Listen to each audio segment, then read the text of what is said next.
Bienvenue, chers téléspectateurs d'Africa 24. Après une année très difficile sur le plan économique, le Ghana a élu un nouveau président de la République le 7 décembre 2016. L'ancienne Côte de l'Or, très prospère et connue pour sa stabilité politique, se bat aujourd'hui pour relever son économie.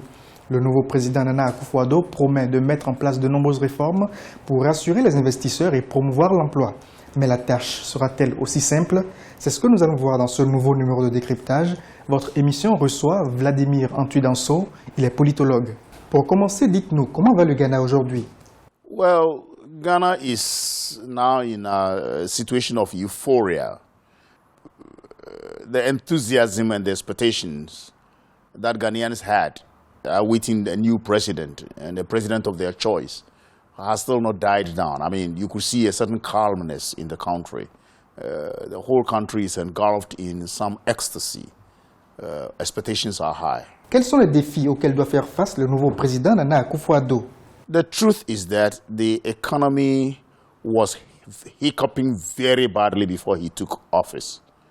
You know, inflation was high and has continued to be very high. Fiscal balances were very bad. And our foreign exchange situation was not also very good. The cedi was depreciating very fast and still depreciating. And therefore, the economic situation was not very good. Unemployment is very high, and social indiscipline is also very high. So he's got a lot of challenges. First, how to fix the economy. We have an unfinished business with the IMF, for example, where the conditionalities are very high, which are inimical to his aspirations. And so he has to renegotiate with the IMF how to deal with that situation.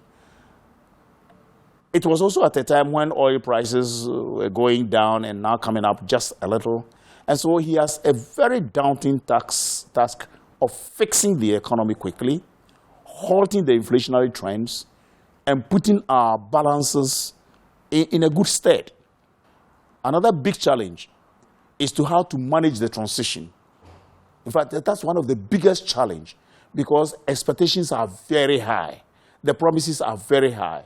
Free education, the senior high level, free this, free that, restoration of allowances, teacher training colleges and nursing training colleges. These are high on the agenda. He has started implementing some of them already. But how to manage expectations in a transitional period is always a very big problem. Le Ghana a été longtemps prospère avec l'or, le cacao et récemment le pétrole.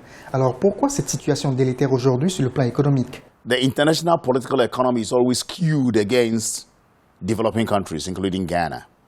But I wouldn't blame our incompetence on the international system alone. The government did not put things right.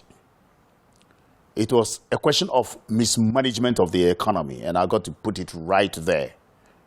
John Mahama is a very nice person, but he surrounded himself with people who are very, very, very incompetent, inexperienced, young people just from colleges who have had no experience in life. It was always just to go to the radio stations and insult the opponents. As a result, there was high levels of indiscipline in the economy. As a result, there was high levels of corruption in the economy. So the leakages in the economy were far more than the injections. And when you have leakages in the economy and you can't stop it because there are corrupt officials in the economy, nothing works. A lot of state institutions became so corrupt that they were only siphoning monies. We can talk of the JIDA, SUBA, SADA examples where corruption was high. We could talk about judgment debts where because of corruption, state officials colluded to pay huge sums of monies to individuals or organizations. A typical example is the so-called Woyome scandal, where 51 million cedis was just given to one man for doing no job for the government. Comment se présente l'investissement au Ghana? Investment kept low because of this corruption, one, and because of the inability to stop the problem of, or to bring back into focus the question of electricity or power.